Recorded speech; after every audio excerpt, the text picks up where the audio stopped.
today I'm going to be attempting to show you how to make beef stroganoff in the crock pot.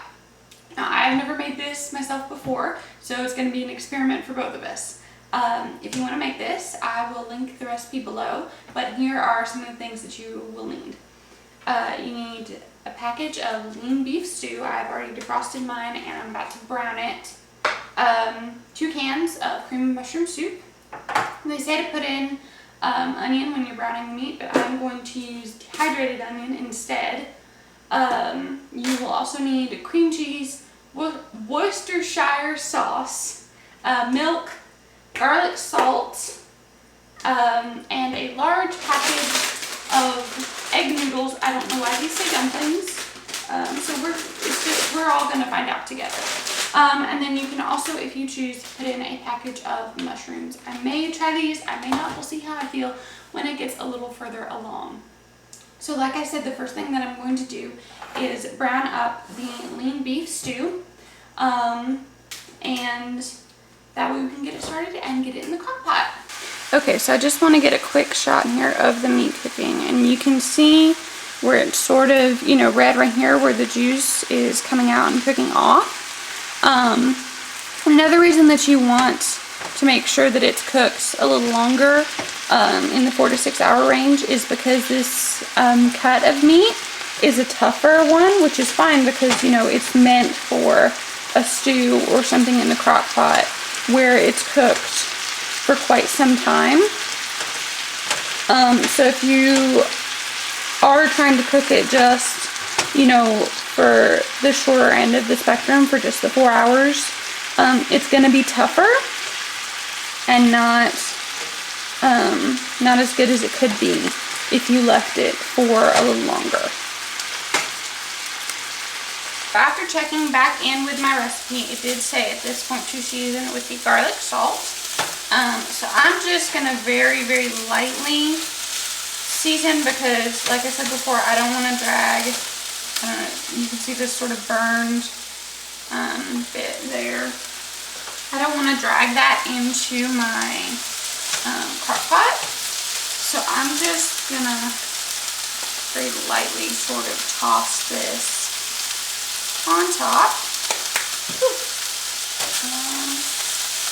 Very garlicky, but it smells nice. I feel like if this was a different cut, you could just, you know, fix this like so, toss some garlic salt on there, and then have it with like a salad. Might be nice. I don't know. It's about brown. And the salt is what's making it pop like that.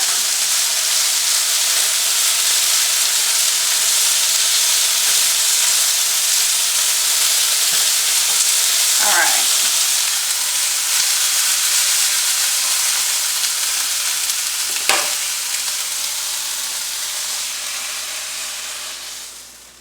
Okay. So I've just got this on a couple 3 paper towels, and I'm just going to let that sit and rest for just a minute in order to sort of soak up some of that juice. And while that's going, I am going to mix up the sauce that goes in with it. Okay, so I'm sorry for the camera angle. My tripod's gone a little wonky, but we're just going to work with it. So at this point, I'm going to mix together the sauce. 1 cup of milk goes in. And this bowl may be too small. We're just live and learn. 2 cans of cream of mushroom soup. Ooh, that's thick. Okay. Ooh, that looks, yeah, super appetizing. That's gonna be great. Okay, we'll use this spoon.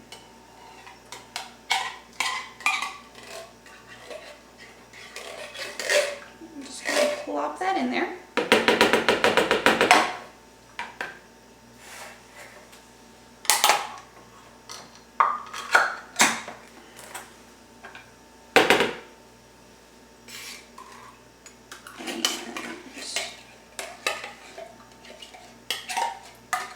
You know, cooking is something you should follow the recipe, you know, fairly closely the first time you make something.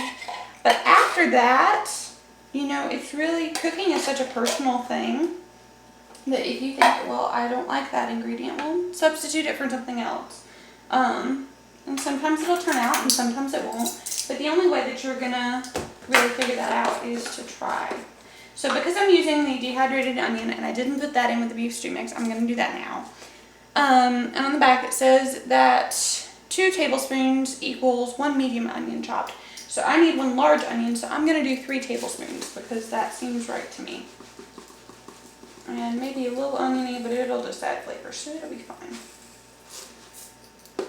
2.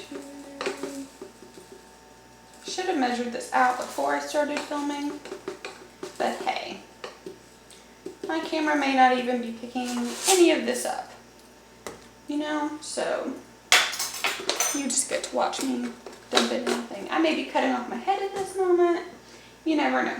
Okay, so we're also going to add 4 tablespoons of Worcestershire sauce.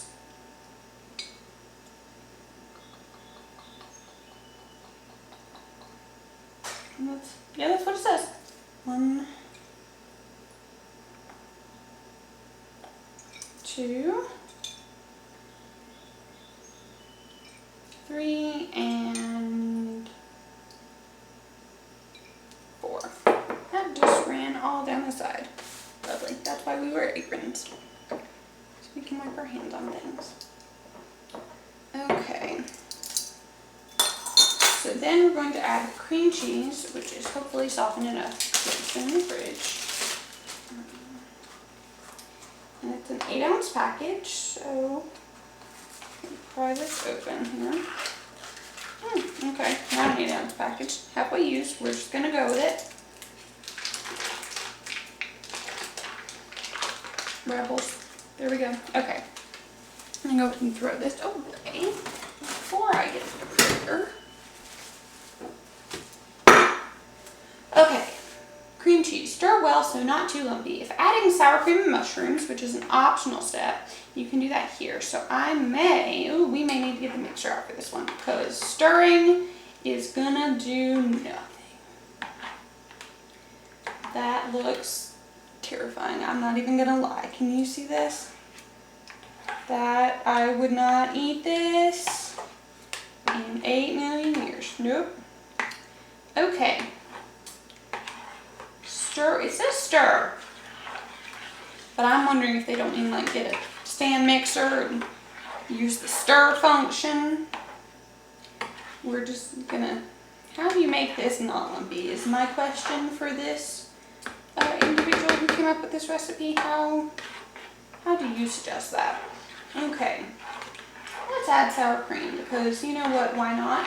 So this says 1/2 cup of sour cream and 1 cup of fresh mushrooms are both optional ingredients. You can add, you know, it's up to you. Add what you like.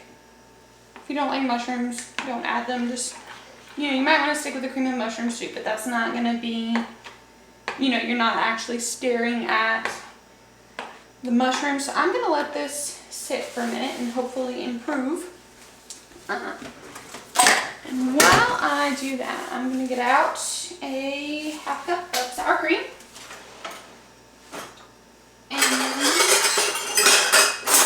Might just toss in like 4 mushrooms. We might do that.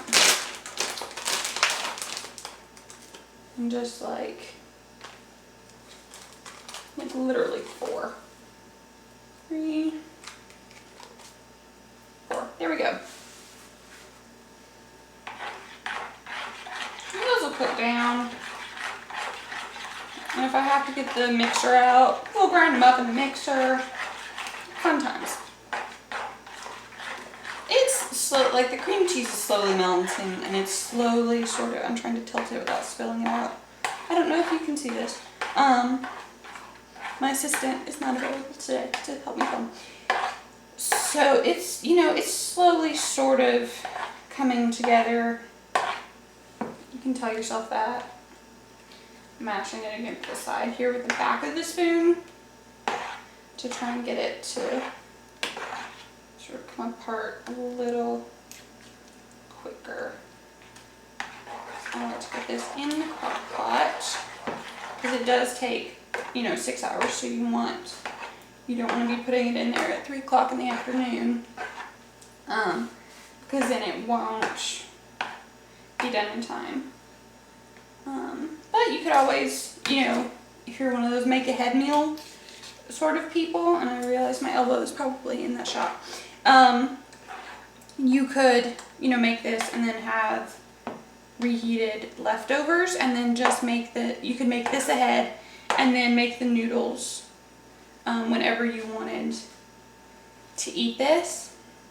Would probably be your best bet, because the noodles you don't put in the crock pot until very, very last. Yeah, that may need to go in the mixer. So let's get a 1/2 cup sour cream and figure out if we can get to the sour cream. Is the real question here. And not to knock over the tripod. Okay. Oop. That's great. That happens. And again, that's why we wear aprons. Because I'm fairly certain that given a cape and a nice tiara, I could save the world. So, why not?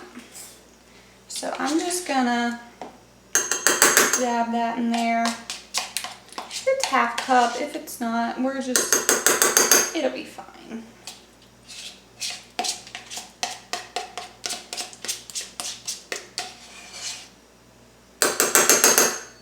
This may be the most boring cooking tutorial ever. This may never see the light of day, I don't know. We'll see how it turns out, how much I got in frame. That's like 3/4 of 1/2 cup, but I'm gonna call that good. So, it's optional, so I figure however much I feel like adding, that'll work. Okay. So now I'm going to stir this into my mixture. She just says stir well so not too lumpy. So that would lead one to believe that there are supposed to be some lumps, and it'll probably cook down in the crock pot. You just don't want it to be entirely composed of lumps. So here's what it's looking like since the addition of the sour cream. It's a nice color. I don't know about the consistency, how that's gonna turn out, but you know what, we're just gonna go for it. So next we're going to put the sauce mixture and meat and onions, which are in here, in the crock pot with the lid on, and cook on low for 4 to 6 hours. And like I said, you're gonna wanna go for the 6-hour mark. You can stir occasionally, which is what I'm going to do, to make sure that this is all not melting down, but cooking down, so that it doesn't look quite like this. So I'm going to adjust my camera angle and we will dump this in the crock pot. Okay, so I'm not sure if this is going to be a good angle or not, but we're going to try it. So here's my meat, and you can sort of see all of the grease and stuff that's come off of that, which is why I did not want to just dump it straight in. But now I'm just going to sort of shake it into in there, the crock pot. And yeah, we don't want that in our tutorial. That's not fun. Okay, so here is my completed mixture, and I am, you could probably use a smaller crock pot for this. I'm not sure after the noodles. Oh, let's try it this way. How about we do it this way? All right. And I'm just gonna dump that in on top of my meat. We're just going to scrape that in.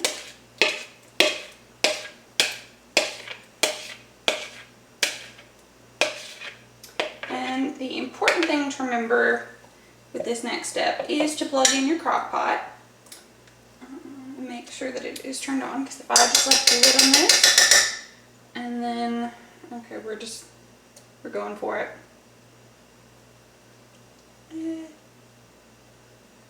Okay. Make sure that it is plugged in and turned on. So I'm just going to pop the lid on top of that and turn it on for 6 hours. And we will check back in with it later. Okay, so I did want to get a quick shot of what it looks like down in the crock pot. So there it is. Let me adjust the focus just a teeny little bit so you can actually see. And I did just put the meat in there on the bottom and then the sauce on top, which will hopefully become, you know, nice and creamy and not lumpy and gross. But only time will tell. So we're gonna check back in with it here in probably a couple hours and see how it's going. Okay, so please ignore the sounds of Summer's national anthem in the background. Mom and Nathan are watching the UEFA tournament. So it's been all football all the time. I've just added the egg noodles, which I cooked according to the package directions. So I boiled them for about 10 minutes. I'm very unsure about this. I've cooked it and it smells okay. But we're gonna try it out here in a few minutes and see how it tastes. I did stir it occasionally, but it did get this weird crust on the side. And it did get sort of a film over the top that I tried to stir away. But I will check in here in a little bit and let you all know the final results. Okay, again, football in the background. Let's just roll with it, because all football all the time. So final thoughts. It turned out better than I thought that it would. Not quite as well as I'd hoped. I think before I make it again, I'll make a few adjustments to the recipe. But no one's died yet, and it's been like half an hour. So I'm gonna call it a success because I did not poison anyone and it was perfectly edible. So yeah, I think I will post the link to the recipe down below, and then also a link to the adjustments that I make to it, just so you can see sort of side-by-side comparison. I do think I'll make it again with the adjustments. But yeah, have a good evening.